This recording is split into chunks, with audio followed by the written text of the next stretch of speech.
So hi everyone and welcome. Welcome to this special Business Mastery Day, Elite Strategies and Action Plans organized by IAPC&M. My name is Catalina Flore. I'm delighted to be your host for this masterclass. I'm based in Amsterdam, the Netherlands. I am a fellow coach, executive coach, leadership development trainer, and integrative health coach. We already had great insights today from the first 3 sessions with Dr. Barbara Mutezi on prices and packaging your coaching products and services. We had Donna Garrity with strategy planning for coaches and Becky Sanderson on boost your brand with books. We record this master class, so please mute yourself and keep your video on.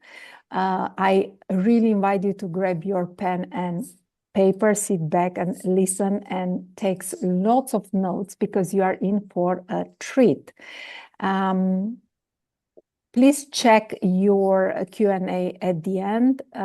We have some surprises. We have put your questions in there.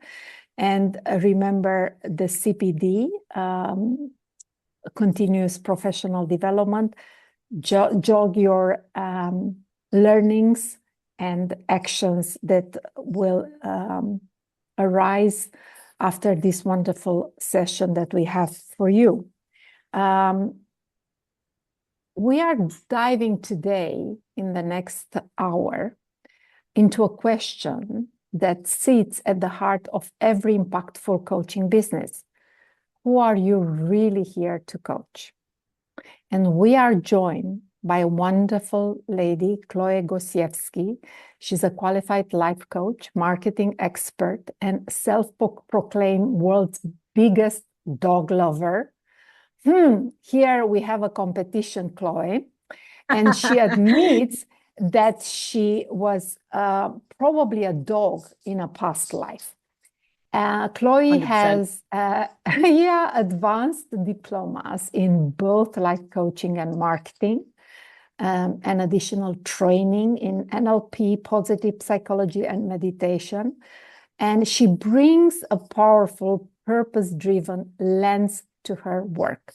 And through her role at the Life Coach Directory and Happyful, she supports fellow coaches and wellness professionals in growing their visibility, finding clarity, and making meaningful connections. Oh, I feel so connected with you right now, because it's just, I feel very inspired already. And today's collaborative workshop is designed to help you get crystal clear on your niche, so you can align your passion, your purpose, and business direction. So let's welcome Chloe Gosiewski. Hi. Hello, thank you. Thank you so much for having me today. I'm just going to share my screen because I do have something nice for you all to look at rather than just listening to me waffle on. So hopefully you can see that okay. Oh, we have a little bit of echo. I don't know. I've just muted Tony. Apologies, Tony, but there seems to be some echo that's coming every time I talk. It seems to be coming out of yours right. Again. So I think it's only the 3 of us here. Is that right? Yeah. Yeah. So maybe you can mute yourself, or I can do it for you. Lovely. Let us see. Right. I think we've done that there. So that's lovely. Thank you. No, it's good. Tony. Go ahead. The floor is yours. The floor is mine. Hello and welcome. So welcome, Tony. You're here in person, and I believe this is being live streamed to various platforms. So for those of you who maybe know me, if you're a member of the Life Coach Directory, you might have seen me in one of our weekly networking lounges or CPD workshops, or of course I might have even helped you marketing your profile. But if you've never seen me before in your life, then it's lovely to meet you. As it's already been mentioned, I'm a marketing professional. I actually stumbled across this line of work after qualifying as a coach. I qualified back in 2018, and like probably many of you, I was so excited to get started. I was going to change the world with my coaching business, and I was very, very, really hyped up, ready to go. I realized very quickly that although I'd put a lot of time and effort into training to be a coach, starting and running a business is a whole other kind of board game, really. And I didn't actually really know. Everyone kept using the word marketing, and I thought, I don't even know what that means. So I enrolled in some courses and different workshops. Like maybe if you're watching this one now or on the playback, this is exactly where I started out. And I realized that I actually really loved marketing. So speaking of niches, my coaching business, when I was running it, was centered predominantly around the travel industry. And when COVID hit, my new business that I was so proud of and was doing really well went completely under. But the direction of life takes us on new adventures. And this is where I wound up, and I couldn't be happier with what I'm doing today. So one thing that I would just like to start by saying is your niche is sometimes it doesn't necessarily always stay the same, because as you develop and as you evolve and you learn and your expansion is happening, that can sometimes shift as well. So it's okay don't jump from one to the other, obviously, but it is okay that as you're evolving as a coach and as a person, it's okay to evolve and change with that as well. So today we're going to be talking a little bit about niching and what that actually really means in the coaching sphere. So ahead of this session, I did a search on the Life Coach directory with the intention of tracking my choices as I was going through the process. I was trying to be mindful with my decision making and try and understand what it was that I was leaning into. I searched for somebody online and I selected burnout as the issue. It's something that I hit towards the end of last year. So it's something that's relevant to me. And out of that search that I did of the whole of the UK online, 748 coaches came up, all of that. They worked in various different areas. So I was looking at the list of coaches and their pictures, their personal introductions, titles, and there were so many obviously to choose from. But I stopped about halfway down the page at a coach whose title was Burnout and Confidence Coach, accredited life coach, after that. And I clicked on her profile to read more. And she talked about burnout in her profile, specifically some of the feelings and struggles that burnout comes with. And I started to notice as I was reading what she had on there that I was starting to get a little bit more confidence building inside me, because I thought this coach sounds like an expert in burnout, because she's literally talking about some of the things that I'm experiencing as a result of it. Trust starts to be built then. A relationship starts to be formed based on trust, because you know that the other person is understanding because they're literally telling you. So further down this coach's page, under the experience and qualifications, I saw that she had a professional certificate in ADHD coaching, which weirdly wasn't actually mentioned anywhere else on her profile. The only other place that I saw it mentioned briefly was on her website. And even though I don't have ADHD myself, at least not to my knowledge, I do have a partner and a child with ADHD. And I don't know if anybody who is listening to this at any point would recognize this, but as somebody who is generally quite calm, organized, on time, I thrive on having plans. Most days, I will be honest with you, it does feel like I'm stepping into a hurricane. And as much as I try to be empathic and supportive, and Lord knows my partner's trying his very best too, there is an impact there. And what had happened was I started to realize that there was more that I could have got support with because of what I was reading on this profile. And I picked this particular coach. But also, and this is what a lot of clients may well do, is I thought I'm going to have another look just in case there's something that I've missed. So I went back to the list, and the next coach that I chose was somebody who said in her personal introduction that she was a health, wellbeing and ADHD coach. And I thought, okay, so now I've got this idea about ADHD. She's mentioned health and wellbeing. Maybe there's something in this. Now, this coach's profile was completely different because it was solely focused on ADHD.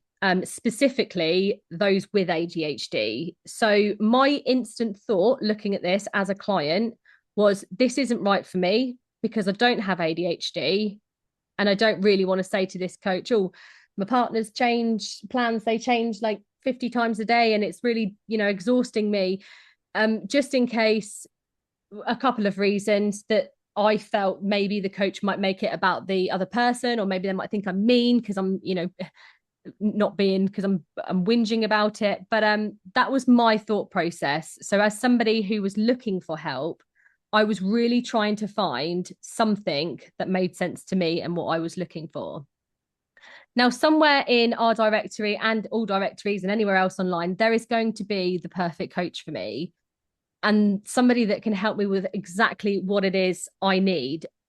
But my question is, how can I find that person if their marketing is very generic?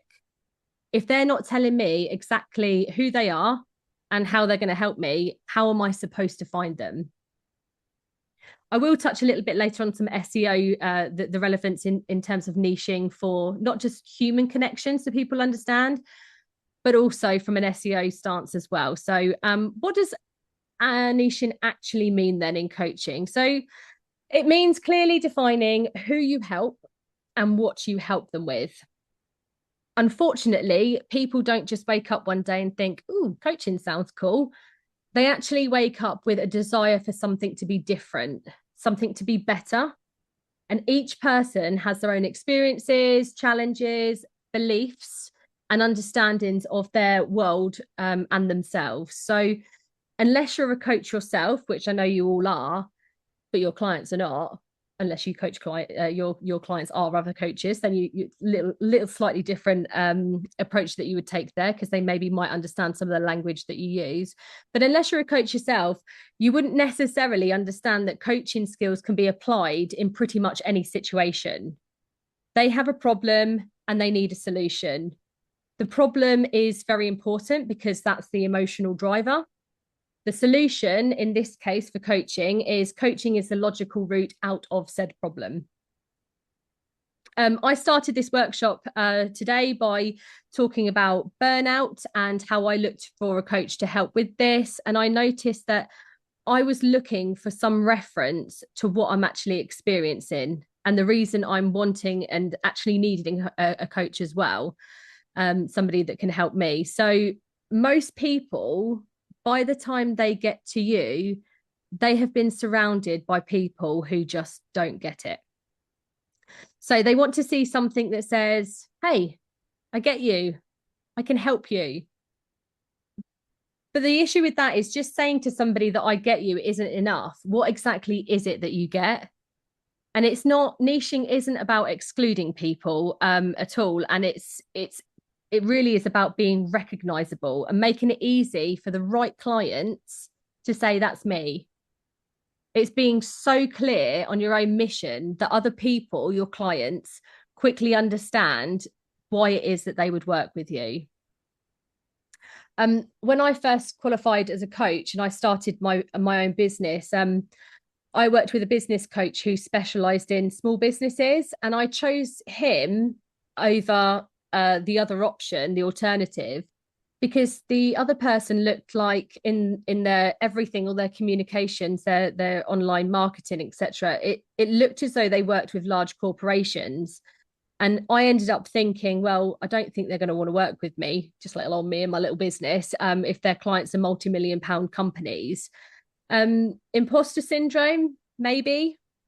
I do remember, though, my coach saying to me, he asked me who it was that I wanted to work with. And I said, and this is a common one, well, I can work with anyone, really, which, we can work with anybody. And he said to me, brilliant, go and write me a bio that speaks to everybody. It speaks to everybody. But I also want you to make sure that you include something that's relevant to every single person who reads it. It needs to have some reference into the issues that the particular person might be experiencing. And for SEO purposes, it needs to have keywords and phrases that will match what the clients might use to search in search engines such as Google, for example. Now, it didn't take me long to realize that trying to talk to everybody means that you actually talk to nobody, because how can you write in a bio something that is going to connect with every single person and all of their problems? You're just not going to, because everybody's so different. Our experiences of life are different. The way we see the world is different. And of course, our world is unique to us. So look at it in a different kind of way is, if you were to, let's say it's your grandma's birthday and you need to get her a birthday card, and you go into a shop, you're looking at all the cards, you know, there's loads of abundance of choice in front of you. If you were to buy your grandmother a card that says happy birthday brother and it's got a picture of Batman on it, do you think that that would be the best choice? Mm-hmm. And unless you've got an inside joke with Nana about Batman and her being your brother, the likelihood is it's not going to be relevant. What would be more appropriate, and that she would probably like much more and more suited to her, would be one that you see that's got a cat on the front, and you know she loves cats, and it says to a wonderful grandma. That is something that resonates. So when we are talking about, I know you're probably thinking, well, you're talking about birthday cards for and Batman, but the whole point is we're looking for something that's suitable for each individual. And if you want to just offer coaching services to everybody, how is somebody who is genuinely struggling in their day-to-day life, for some people it can be that they've got to a point where they really are at a loose end and they don't really know where to turn, or there's a lot going on for them in their life, how are they supposed to find you if you are just talking about coaching in general and nothing that actually means anything to them? So when we're talking about finding your niche, we split it into two parts. The first part is going to be your own wants and needs, and the second part is the wants and needs of the clients. These two things need to be in alignment with one another for this to actually work. If they don't align, then finding new clients is going to become that much harder. Because what we'll jump into this and break it down in a little bit more, but your own wants and needs as a coach and as a professional, and what you want to achieve and what your mission is that you set out to do, they need to be in alignment with the clients that you're helping. That is how you naturally gravitate towards each other, and that's how they can easily find you. So we'll break it into two parts just to make it a little bit easier. So thinking about your own wants and needs. Let's put aside getting clients, making money, growing the business, and ask yourself, why coaching? So what is it about this particular path that's so exciting and motivating? Because saying you just want to help people isn't enough. You can help somebody by opening the door for them. You can help somebody by letting them out of at a junction on the road if you drive. So what is the reason why coaching? It's about digging that bit deeper to find that something inside you that is driving that passion for you. Luckily, for all of us, you're all coaches, which means you're excellent at digging for the gold stuff. What I would say at this particular point is other coaches aren't necessarily your competition. They can actually be your greatest allies. And I would wholeheartedly recommend that you build yourself some networks, if you haven't already, with some like-minded coaches that you can kind of run back and forth with on this, because you can coach each other and help each other to find those answers that maybe you're not finding on your own. Because when I say that you're not direct competition for one another, unless you're doing the exact same thing with the exact same people, you've done the exact same training, and you've had the exact same life experience, the chances are you are going to have completely different clients, which means that the right clients for you aren't going to necessarily gravitate towards somebody else who does something completely different. So I have put on here, I do like these sessions to normally be a little bit more interactive, so getting you to do some things on there, but I will allow anybody who's watching, or if you're watching it back, to maybe just take a note of these questions, because this is a really good place to start, is to think about that purpose and where your energy is and where your energy naturally wants to go. So a question to ask yourself could be, when have I felt most alive or fulfilled as a coach or by helping somebody? and really kind of go into more detail about what that actually means. What kinds of conversations do I lose track of time in? That's a really good question to sit down and ask yourself, because there will be topics that you just talk about, and there's always something to say, and almost your energy changes a little bit, and you're sitting upright and you're really enthusiastic, because those kinds of conversations are going to have give you some direction into what it is that you actually want to be doing and where you want to be going. What problems do people already come to you for? Now, if you are doing your coach training, maybe you found throughout your whole life that, you're not seeing clients just yet, but maybe you are,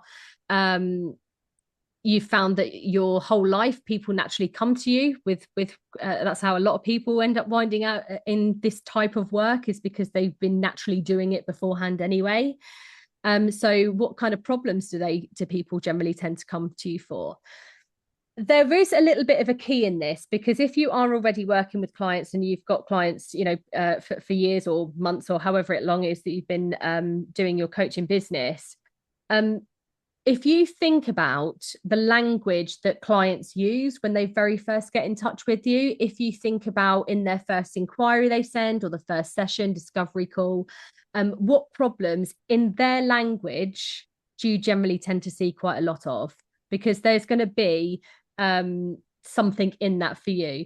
But when you're thinking about this, I'd like you to also think about, of those problems, is there anything in there that you don't necessarily want to attract? Is there something in there that's like, oh, I always seem to attract X, Y, and Z, and it's just so boring, I don't really want to do it. So take note of those nuances, those little things as well. And then have a think about what experiences, whether it be work, life, any changes that have gone on, what have they been that have shaped you? So for myself, for example, when I first started coaching, I noticed a lot of the clients that I was attracting were people that had either been traveling or people who wanted to go traveling. Now I've done a lot of, at the time when I started my business, I'd done a TEDx talk, and I'd, was in lots of different, doing like press and media things for travel. And what was happening is people who had been traveling, who were coming back into what we call reality, or, normal life. That transition is really difficult sometimes, because you've had your whole world opened, and, you kind of want somebody who understands the things that you've experienced, and how that impacts us on a day-to-day. And also people who wanted to travel but didn't have the confidence or really know where to start. So my niche found me born out of a love of something that I was doing, which was solo backpacking by myself. So those experiences could be something that that's happened, health-wise for you, or your past. For example, maybe you've worked in a corporate background, so clients would be like, you understand the pressures of what that might be like, because we're looking for something that we can resonate with, somebody who understands us. I've said this at the beginning. Most clients that step into the therapeutic world in some form, whether it be coaching or any type of therapy, they have been surrounded by people that don't get it. And they, at this point, are just looking for somebody who understands what that might be, whether that's consciously or unconsciously. For everybody, it's different. So what experiences have shaped you yourself? When you've got all of this written down, circle anything that feels emotionally charged for you, because there's clues within that. So if you are thinking about it and it's like, oh, it's making me feel really like, oh, really anxious, or just now I'm getting like wound up, that's possibly something that is triggering you in a certain way, in which case maybe don't lean into that. But if anything's making you feel a little bit more excited and, upbeat, then that's something that you would lean into. I will say that keeping these answers that you write down, because this is a really, really good place to start with this. It seems so basic, but it's the blueprint and the foundations for what you're going to build upon. Because once you understand your own purpose and where your own energies, like roadmap is destined to go, you'll be able to look at that and then look at the client's wants and needs, and you can find somewhere in between that where the crossover is. So it's really worth Chloe, may I ask you something? Yeah, Chloe? of course. Yeah. Because this is very fascinating. So maybe you can give an example from your own experience. You had experience with traveling. How did you marry this with that part of you that made you feel alive and fulfill as a coach? What was it for you? And when did you have that click? Oh, this is it for me. Yeah. So for me, I went traveling first, and then while I was traveling, my whole life shifted in like a way. And for me, I was coming back and I was doing my coaching training, but at the same time, I also had like a travel blog, and I was doing lots of things, speaking to journalists about various different things. So I already had something in the sphere of something that I loved, something that I would encourage everybody, if you get the opportunity, to step outside of your world as you know it and go and try something and experience a much greater than what we know that's outside our very front door. And I was so passionate about it. And this is the key word. I was passionate about travel, that every time I spoke about it, when I did become a coach, and I would mention a little bit about my backstory, because again, I was told this same thing that I'm sharing now, is this isn't relevant for everybody, but if there's something that you're passionate about, from, as I mentioned, your experiences that you have, mentioning it helps other human beings to recognize something. And it could be a simple word that you've said. It could be a particular background that you've got. It could be a particular type of like modality that you use. It could be anything. So for me, it was a natural transition of me already talking about something I was really, really passionate about. And then when I qualified as a coach, naturally my clients were people who were in that sphere, and they come to me because they got it, unfortunately. And I mean, I do love travel now, but I've got a family, I have a dog, I've got a child, so that getting off and flying away isn't the life that I have anymore. But I've found a purpose in something else. And quite often, I think people do find that as your experiences change and as you move through it, you add things to your belt. You become recognized for one thing and you incorporate, and it shifts and it naturally changes. I think sometimes when you try to force something, you try to force it to fit, it just ends up, repelling itself even more with that. So there is nothing wrong with being honest with yourself and saying, this is what I'm really passionate about, and researching that and trying to find out how that fits in with the client. Because when you are excited, when you are living, this is something that's thrown around quite a lot. When you're in that flow state, time speeds up. Like, you don't know where, oh God, the time's flown by. I'm in such a great state. I'm really enjoying it. I'm working on my business, but I'm so passionate about it that it doesn't even feel like working. I've been here 7 hours now and it doesn't feel like it. And that's the state that you need to get into, because that is where people naturally will know exactly who you are.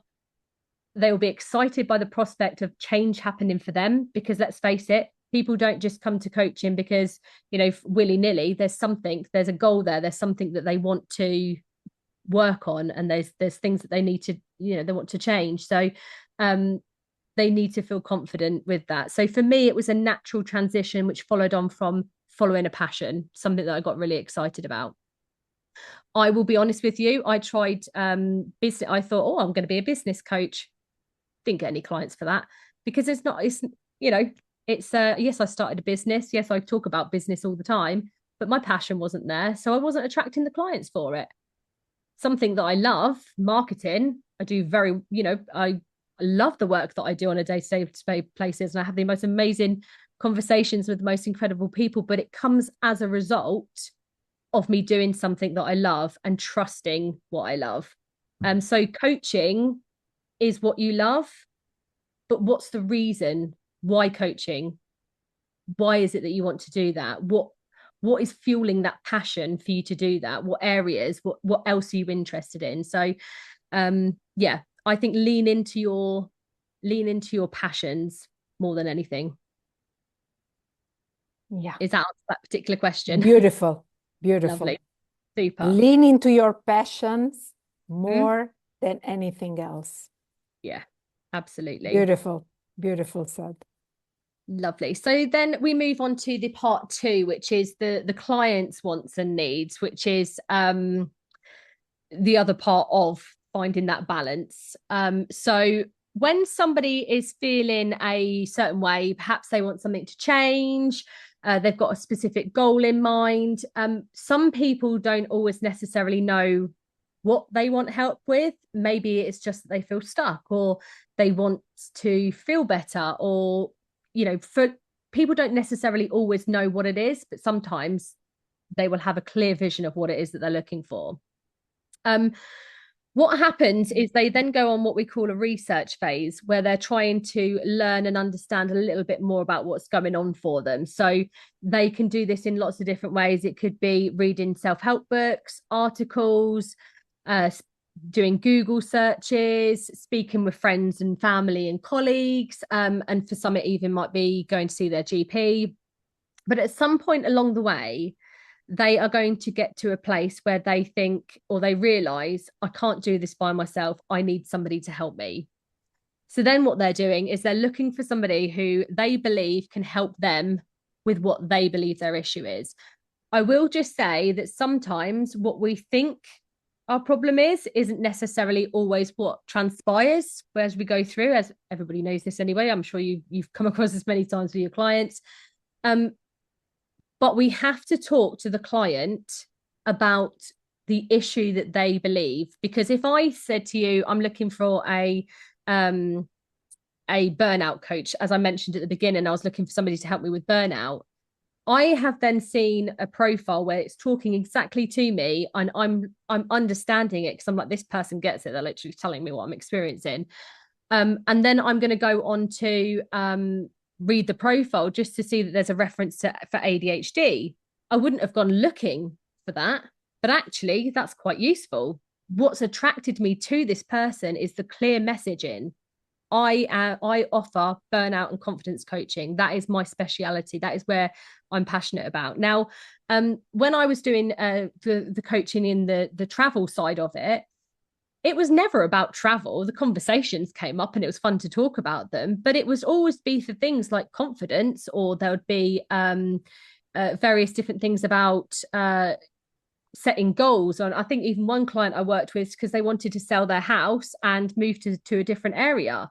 Okay, there is no, you wouldn't necessarily put that under travel, but the thing that was connecting them was something that meant something to them, which was their own experience. So if they're looking for somebody that they believe can help them and they are on that journey with you, we're asking another human being to contact a complete stranger and say, can you help me? People aren't going to do that if they don't feel motivated to, if they don't feel like there's a sense of hope in there, they aren't going to connect with it. So unless the only other time that you might get clients out of that is if one of their friends or somebody they know have recommended you, so that they've got like the whole picture of what that kind of looks like. If it's just somebody they're looking on your website or on an online directory or wherever it might be, they're looking to see how it is that they fit in to whatever it is that you are offering. And if we can't see ourselves in that, well, we're not going to take that leap to reach out to a stranger and say, help me, unless we're absolutely sure that actually you can help me. You could say, for example, that you are a transformational life coach, which is great because you may well be. But what does that actually mean?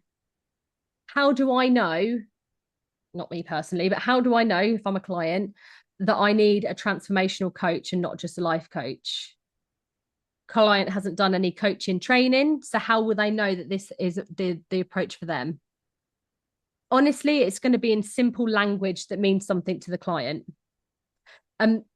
Quite often, professionals, coaches, they will do their coaching training and then they write their content for other coaches because they use language and theories and things that other coaches understand because they have done that coach training and they know that grey area in between, and they've kind of, they can see that that bridge that goes from problem to solution. Clients haven't done that. They don't know that. So they do really need a very clear picture painted about what that is. And it needs to be in language that people use. So if you want to be a transformational life coach, because that's what you've done, some further explanation as to what that actually means, and who that's relevant for, so that somebody can actually look at that and say, that's what I want. That's what I need. That's for me. This is for me. So basically meet the person where they are, and exactly understand their model of the world and speak their language. Absolutely, yeah. Because what happens is when somebody's looking for somebody that can help them, they don't know at this point. An example for myself, I had a bereavement and I was looking for somebody to help me with bereavement. And I was so focused on bereavement of being my choice of what I needed. And that's it. This is my problem. This is what I'm looking for help with. Well, actually, as I'm starting going through my sessions, I'm thinking to myself, bereavement's just the tip of the iceberg here. There's actually so much other stuff that I kind of need to work through, and there's different goals that I need to get to. But at that particular point, when I very first started looking, all I knew was what I was feeling and what I was experiencing and what I thought I need. So something incredible happens when clients start working with you.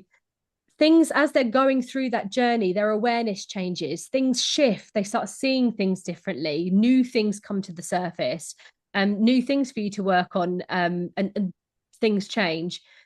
And that's beautiful. But you have to talk to the version of the client who hasn't started that process yet. We need to talk to them about what it is that's going on in their day-to-day life. And, there's going to be crossovers with that. But when we're talking about niching, that's why we're saying, because it's got to be such clear messaging that you get it, that you understand them and that you can help them. And then once you start that, that shift takes place. But if you start your conversation with somebody, if you like, whether it be a digital conversation or in person, if you start talking about something that a phase that the client hasn't got to yet, there's going to be they're going to disassociate from it because there's no connection. Like that, I'm not there yet. And as exciting as that is, and we know, as a coach, the journey they're going to go on, they don't know it yet. And we're basically asking them to trust a process that they can't see. So instead of saying, let's talk about this, we bring it back to, where are you at? What is it you're experiencing? And again, tying that in with your own passion. Because when your own passion and your own fire is ignited, there's this energy that's sort of going around and moving things along. And then when it matches up with somebody else, we've got this really good wheel going, we've got a wheel going that's going to move us. So it's really good to be curious about your clients. How do your potential clients view themselves? So, for example, you might work with women in their 30s. That's the logic. But what about the emotion? And I do see this a lot. I see coaches say, I work with women, like midlife women, or women in their 20s, or women in their 40s, which is fine. Again, logic. But what about the emotion side of it? Because as a woman in my 30s, I'm worried less about my age and my gender, and I'm worried more about being a good mum, balancing my career with keeping on top of the laundry, which, by the way, I'm certain there's people living in this house that I don't know about, because there is absolutely no way 3 people can accumulate the amount of clothes that happen to come through my washing machine on a weekly basis. But that's another story. But for me, my priorities and my emotional drivers are going to be probably slightly different to others. For example, I need somebody who understands me, because I have friends my age who struggle, female friends who struggle with the same things that I do. But then I've also got female friends the same age that have completely different struggles to what I've got. They could be the same age, same gender, but they are living completely different experiences of their life. There's no commonalities there. So saying you work with women in your 30s is great, but what might those women be feeling? Who exactly are those people? Because sometimes people don't want to put themselves into such a broad box, whether they consciously know it or not, because we're actually driven majority by our emotions. We are really led by what we're feeling in our body, in our mind, and how that all comes out in our day-to-day life. So think about what that might be. So how do your potential clients view themselves? What are the emotional drivers for these clients? What does life feel like for them right now? So might they be feeling a certain way? Because what we can connect to, I might not be able to connect to when you're talking about us setting goals and, or how the type of modality that you might use, whether it's solution focused coaching or however it might be. What we're actually really triggered by and what sends signals for us to say, oh yes, hang on, this is something, is what we're feeling. So if you can recognize that and you could mirror that, it will be really helpful for you in terms of your own marketing as well. And of course, what do they want life to feel like for them after? That's a huge one. So people are coming to you, they feel like this. Is there any commonality there that you see? Do clients come to you and you notice that something particular happens with all clients, or that they might say to you, I feel these sessions have made me feel XYZ, or I've gone on to do this, and you can see some commonalities. I'm not saying you need to get testimonials from everybody, but it is good to be aware of that process that goes on for your clients that you have been working with, that you love working with, so that you can really try and piece that little bit together. Because between 70 and 80%, you can see on this on the slide there, business owners often assume that clients make decisions purely based on logic, but that's absolutely not true. In reality, emotion drives the choices, and then we look for logic to justify it. For example, have you ever this is me now, when you look to buy a car and you see a car and you're like, I really love this car, it looks really good, I can see myself driving in that car, I can fit the dog in the boot, brilliant. And then you might look at the logical side of it. So I really like the car, I'm really like, I can feel myself in that car, but hang on a minute, let me just check the spec. Let me just make sure that, the mileage isn't too much on it. And then we're using that logic to justify what's emotionally pushing us. So what we want sometimes and what we need are two very different things. And unfortunately for the client, within themselves, their want and their need does need to kind of come to some kind of connection. But again, that's a whole other conversation that we could be having. So thinking about that emotion, thinking about that logic, and thinking about how your own passions and what it is that you want to do and what you're fired up about. Because when you start your own business, they generally tend to say that you should do your vision, your mission, and your values. So as a professional and as a human being, what do you want your mission? What is the mission of your coaching business?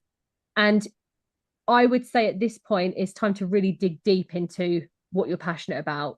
What is this long-term vision? What's this roadmap that you want to achieve? Again, that same question, why coaching?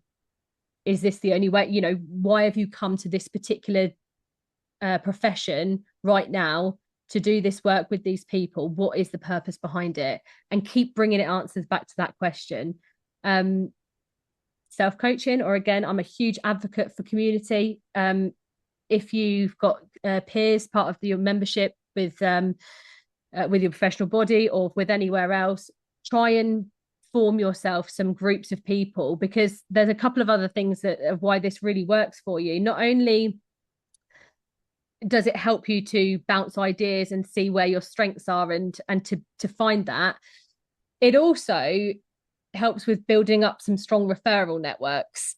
So if you're thinking about my niche, for example, say your niche is travel, for example, if you've got a client, or you could basically recommend other people that you know well, and they will do the same for you. So building those strong referral networks, because as I said before, if somebody comes to you but they're not the right fit for you, what are you going to do with them? Where are you going to signpost them to? Because it's really important that they're being signposted somewhere, but you've got a referral network of people that you know. Oh, do you know what? I know that John Smith over there, he's really good at working with people, tech businesses, tech startups. I know that's brilliant. This person would be perfect. And it's about building those communities and being part of something, because we're not always our own competition. We're not competition with each other. Actually, strength comes in being part of a community, I believe.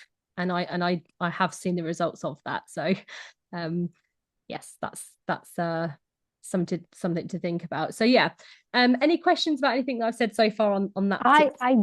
I have a question actually, and it's fascinating. And you know what? One thing that I love is your passion you have for this. It comes through not only through your words, but it comes through the glass, through the energy you project. What would you suggest to the multi-talented, multi-passionate coaches? They don't have only one thing, but they have many passions, and maybe they are good at working with different kind of people. What would you suggest to them? Yeah. So your niche doesn't have to always be like a title, for example. There will be something about what you do that is the core, if you like. There is going to be something that is like the core, the strong part of that's the driving thing. So that's the thing to tap into. You can add things to your belt as you're going along, but if you're first starting out, you really need to focus on a area or a subject or a conversation. For some people, your niche could actually be that you do what's the word, like coaching sessions outside. Your niche could be that you work within certain industries. Your niche could be your own background. Your niche could be something about you, that somewhere where you've worked, or something that just a line that you've said. I've heard this so many times where I've spoken to coaches and different wellness therapists, and they have said to me that they have been chosen because they've mentioned something that they like. For example, oh, I like that this person lives out in the countryside, and I just feel like that's really peaceful. It could be something so simple. So if you want to do lots of different things, just be mindful that you need to know who you're talking to. And I will just say as well, if you picture it like this, if you're in a room full of people and everyone's talking about lots of different things, and you're standing there going, I can help you with this and I can help you with that, nobody's going to hear you, because everybody's all having their own conversations. But if you walk around and say, I'm going to talk about this, I'm going to talk about this, can everyone who's interested come over here? You have got a group of people in front of you who are interested in what you're saying because it's relevant to them and it's something that they need. What also happens as a result of that is other people will walk past and they will hear something, just one word or a sentence or something that makes them go, oh, I'm interested in this as well. So it's talking, you might be able to help a lot of people, but a lot of people can't hear you if you're trying to talk to everybody. And so it's about getting clear and bring it again to that. What's your core focus? What is it that makes you, where is it that you want to really put some time in? Because, we've had on our directories members who have said, I don't really like this area of coaching, so I'm just going to whack the price up on it so that nobody, I can offer it, but I don't really want to do it. I'm bored of it. And this particular person whacked the price right up to a ridiculous amount and just started getting loads of clients through from it. He then had to make this decision where he was like, do I want to do the work that I don't necessarily want to be doing? And it was an interesting shift for him, because all of a sudden he put the prices up, and that jarring feeling that you get, I don't want to do this. I don't want to do this. He was like, not going to do it. All of a sudden, those clients come because that resistance that was there for it was removed from it.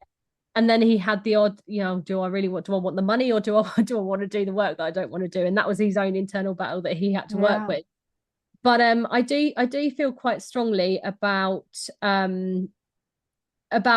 saying what it is to who it is that you're saying, because as part of my job when I very first started working at Life Coach Directory, I started out on the customer services team while I was doing my coaching training.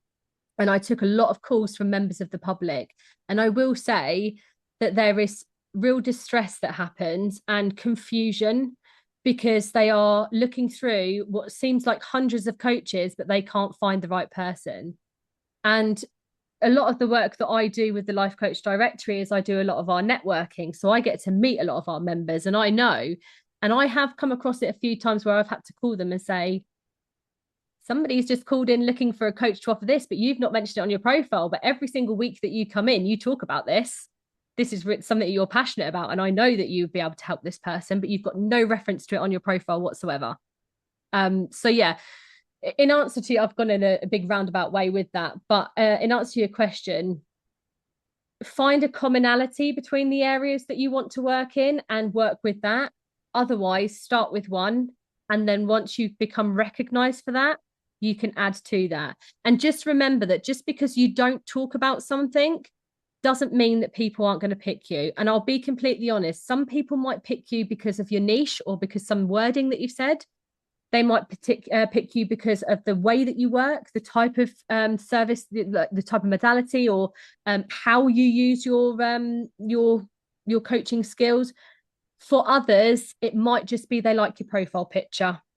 It might just be like they've seen a video of you talking and you seem really nice, or they've seen a picture somewhere and you look like somebody that they could work with. And there is no other reason behind it other than you just look like you're a person that they could talk to or that they could work with. It could be that simple. So the whole idea of marketing, I know we're talking about niching, but with marketing, like finding out who your client is going to be really valuable in that. But equally, the other side of it, yeah. So Chloe, we don't have much time, but I still want to get, it's so interesting, I still want to get some nuggets from you. So let's say I have my niche now, it's clarified. What are the next steps to start attracting those ideal clients? Yeah, okay, so we need to start looking at it, sort of looking at SEO. Let me just stop sharing this screen very quickly and just start sharing another one for you, so that you can see this particular slide, because I think it might be useful.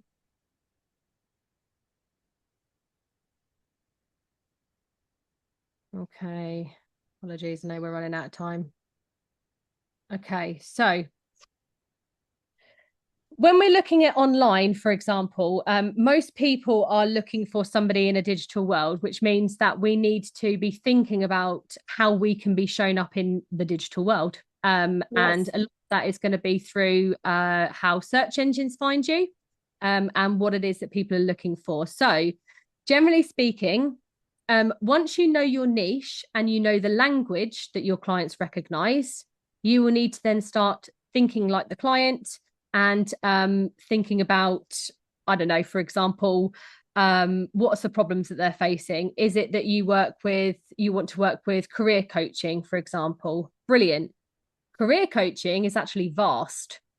So there's some that will help you with interview prep, some that will help you with like leadership, for example, or like moving up, finding a new role.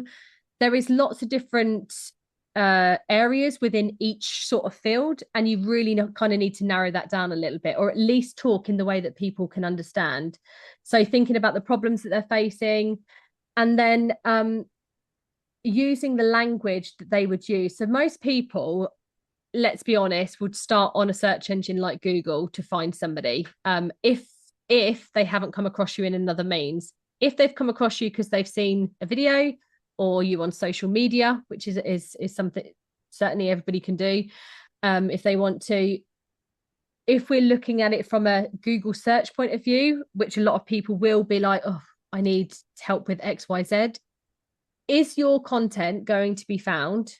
And if you are not using any of the language that they would use and answer those questions, then you're not going to be found in that particular place. So I would recommend looking to find some keywords. So once you know what your niche is, use there's a couple of different things that you can use. So you can use Google autocomplete for some answers. So when you go onto Google and you start type in, and it comes up with a list of the questions that people ask. That will help you to understand that. There's a site called answerthepublic.com. I will say you don't have to pay for this. You get 1 or 2 free searches a day. So I wouldn't sign up if you don't want to. Of course, if you want to, but I did use it when I first had my website. But basically, you can put a topic in, so whatever your niche, or even if you think about some of the feelings or goals that people might think about, put them in there. It basically brings up all the questions that people ask into Google, which is really good market research for you understanding what clients are actually searching for, because then you can position yourself. People are looking for that. This is something that I can help with, and that's where you position yourself to be the answer for that. And you need to, in all your online communications, is to place those naturally, those keywords and designations, things into your content, so that when the search bots, the crawlers for the search engines, they crawl through websites, they read the page, they index it, which is how we get the instant answers. They are going to read that page and they're going to rate that. Is your content relevant for that particular person? Well, if you've done you know who your client is and what they're looking for, that should be easy, because you're already meeting their answers. You don't need to get clever with it. You don't need to use salesy lines or anything if that's not you. You just need to have good, authentic content that speaks to a human being at the other end. That is the bottom line. And I always say it can be as difficult as you want it to be, but actually it just needs to be simple. Just figure out what it is that you love. What is it that you love? Who are your clients? And it really is that simple. How can I communicate to them on a level that they understand? It doesn't need to be any more complicated than that, if I'm honest. Yes. Yeah. Well, so thank you so much. You're welcome. Chloe, thank you for really such an engaging and empowering session today. And really, you help us see and understand that niching isn't about limitation. It's about alignment. It's about intention. It's about impact, right? And to all our attendees, and then later on, those people that will watch the recording, I hope you are leaving this presentation with more clarity on who you're really truly here to coach, that unique value you bring, and the confidence to market from a place of authenticity and purpose, and know that you can change your niche. You're not stuck in one place. We evolve as human beings, we learn, and we bring more ourselves into the world through our profession as well. So remember to take a moment and reflect on what are the main insights that you got today from Chloe, and what will you implement in your life. And CPD, it's very, very important in your own development. So thank you very much, Chloe. Is it anything that you'd like, before we wrap this up in the next seconds, to leave us with? No, just, connect with people. The answers are all out there. I know sometimes it's difficult to find them, but going within and doing what you essentially do to help other people on yourself is just going to be, you've got your own golden ticket there. Just use it. Just use it. Thank you so much. Right. Thank you very much.